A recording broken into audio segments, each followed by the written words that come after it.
everybody. Hello. You know what I was gonna do? I was gonna pretend like we'd been chatting. Yeah, and then she said, "Oh, Chris, we're on." I was gonna do that. But I thought, no, because you'll be like, "What are you doing?" Because I hadn't kind of prepped you for it. But No, don't anyway, worry. hello everybody. I've learned to Hey, riff off you. I've learned to riff off your little you've learned to riff eyeball. off me, yeah. So, hello everybody, and Oh, welcome to our Q&A. And basically, this is the session that we do once a month on the first Wednesday of every month, where we will answer any of your questions, video related, because we're not doctors, and basically do a little session on something that is useful for you with regards to the video world. Yeah. yeah.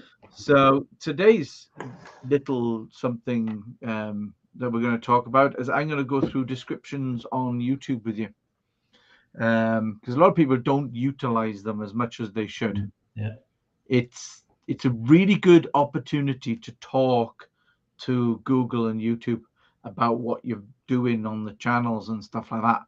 And there's a few things you can do to make it look jazzy and pretty, and just spend some time doing it. Really, should I just get on with it? Yeah. They don't maximize the number of characters that they can use, do they? No, you get 5,000 characters. I mean, that's quite a lot of characters. Yeah. So I tell you what, I'll share my screen. Okay. Share my screen like so. There we go. Here we go. Entire screen. YouTube share. Right. Okay. Oh, my computer's running a little bit slow today. I must have too much open. So basically, I'm in YouTube at the moment, and I'm in one of my videos. I'm editing it, which is my challenge update video I did. And essentially, you can see that I've kind of utilized the description area quite extensively. Now, you are given 5,000 characters to play with, and I've used 4,975 there. And basically, what I've done is I like to break down the description into two areas.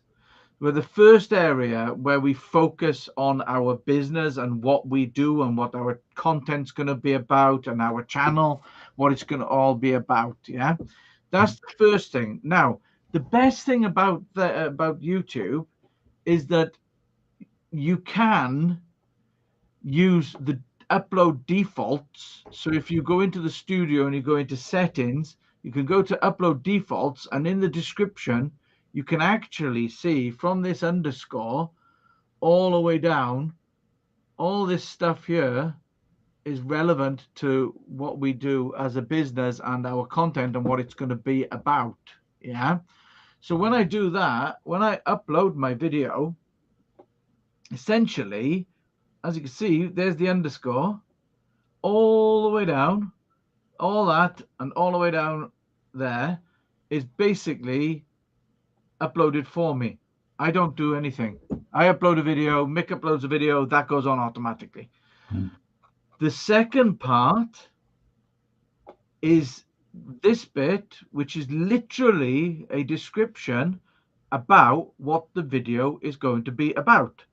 And the most important part of this is the first 100 and I believe 60. I always get my numbers wrong because I always get confused with Twitter. But this first 160 characters is what shows up on a Google search. So when you do a Google search, basically when it shows you a video thumbnail, the first bit of text next to that is actually the first part of the description. So that's the important part, because that's the bit where you're enticing people in. So you can really make the most of your description. Now you see here, I've got the underscores, yeah, and I've also got asterisks around these. Okay, I've also got emojis. So I've got my stars and my ticks. There is another one which I will do for you now, which is basically strike through. Why you would want to strike through, I don't know. But if you put a minus sign or a dash either side of the text, it will be like a strike through. The underscore is italics, and the asterisk is bold. So if I save that, and then I open the video in YouTube,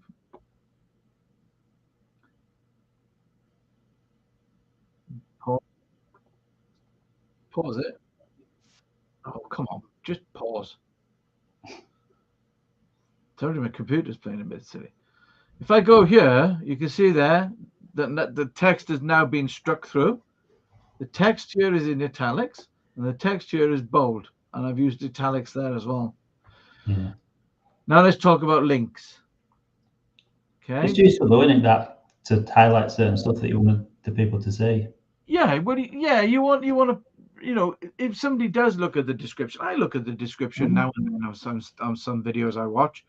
And it is handy to be able to do the bold and the italics and stuff because it makes bits stand out. Also using the emojis.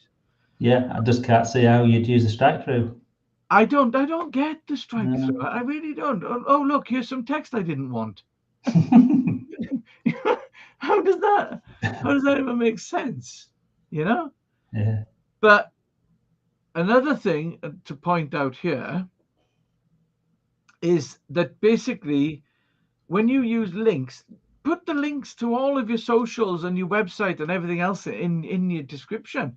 Really feed the information to the machine. Tell it what you do. Tell it about what you're all about. But essentially, when I see so many people put www. You need to have the https:// or the http:// if you still live in 5 years ago. Yeah, but if I do save now and I've taken the HTTPS off, that will not show as a link, or at least it never used to. Let's have a look. And oh, that's a good pause. Hey, come on. If I go more down here now, LinkedIn, the LinkedIn link, look, is basically just text only. So you have to put the HTTP bit in first, yeah? So if I go back now and I do HTTP, that's an S, ://. Oh, it didn't need to be capitals. If I do the HTTPS back in and save it, then I might have been too quick there. Might not have let it save.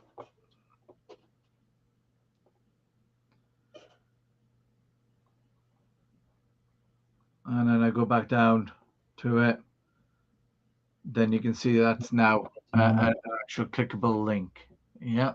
So yeah, it's a common mistake, that, isn't it? They type it rather than sort of copy and paste in the full address. The easiest thing, like you say, Mick, is literally copy and paste it. Go to the web, go to the address, and just copy it and paste it. Yeah. That is the easiest thing. Yeah. So as you can see, that's a lot prettier. It's a lot nicer. Now, what you don't see is basically how it looks to other people. So, and I'm going to talk about another thing, which is chapters. If I go to another channel's video, then you can see here there's a lot more information, videos about. There's loads of things in there, yeah. But in this video that we did for Bespoke Grass, basically I've added chapters. You can see there. That means that here you can see all the different chapters. Not only that, but YouTube has also put the different chapters down here.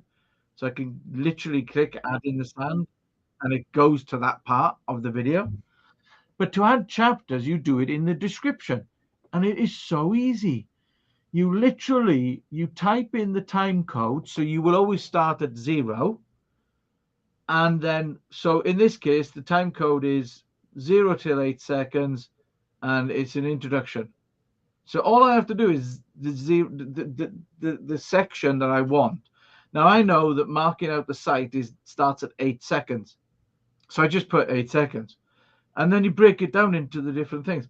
You don't need to go to the end. That last chapter literally goes to the end. If I put 00 introduction by Kate Rushworth, that would be one whole chapter. Yeah. And that would do it. So the best advice that we can give you is that when you're doing your description, use your default uploads. Okay. Is it that one? Use the default upload area, put it all in there, write it all out, take your time, and then basically you just get better results because you're talking to the machine as well as to people. Excuse me. Yeah, just save a bit back for each individual video, don't you? At the top. You just what? So you have your default, but you save characters back for each individual video. Yes, exactly. Yeah. I've had a message from somebody saying they can't find us. Well, I've noticed there's no one watching. No, I know. It's a bit unusual because there was quite a few people who said that they were going to be watching. Yeah. So I think we're actually talking to ourselves. Oh, well, they can watch on the link not working. Now, that could be because we're still quite new to Restream. And one of the things that we've found is that basically setting up different events from different platforms and then using Restream, we've worked out it's actually easier to use Restream to set up all the events, but I'd already pre-set up the events and stuff like that. So essentially, we're not going to get any questions because there's nobody watching because they can't find us, but this will go out afterwards and they'll be able to pick it up afterwards. Yeah, and they can always leave questions in the comments and we'll get back to them that way. Exactly. So if you are watching this later because you couldn't find us, then basically we apologize for the cock up and put your questions in, and what we'll do is we'll do our best to answer them later. But we do this every month on the first Wednesday. Our next live stream is a chat with Mark Uri. We're going to actually be talking. It's going to be quite interesting because Mark is quite passionate about what he does, and we're going to be talking about personal responsibility, which is a personal responsibility, which is well, something I'm quite passionate about as well. I think there's a lack of it, but there we are. So Mark's going to be talking about personal responsibility and people's emotions and how they're affected by the world that we're in now, stuff like that. So that should be really quite interesting. Now, the only problem is, Mark, if you're listening, I don't know what you're going to say. But we only usually go on for half an hour. Yeah. He can talk. Oh my goodness. He makes Brett Sheldon look timid. We'll have to rein him in slightly. Yeah. But that's good though. It's passion, once he's off, that's what it is. Both of them are so passionate. Yeah. But we'll have to we'll have to, because I get loads of messages saying we can't find you, and all the rest of it. So never mind. We'll put it down to experience, Mick, and we'll have to do it that way. All right. Yeah. So don't forget, if you have got questions, put them into the comments and we'll get back to you that way. Yeah. And we'll see you next time, really. Yeah. Yeah. If you want to use video in your business and you want to learn more, then give us a shout. Exactly. Cheers then. Ta-da. Cheers.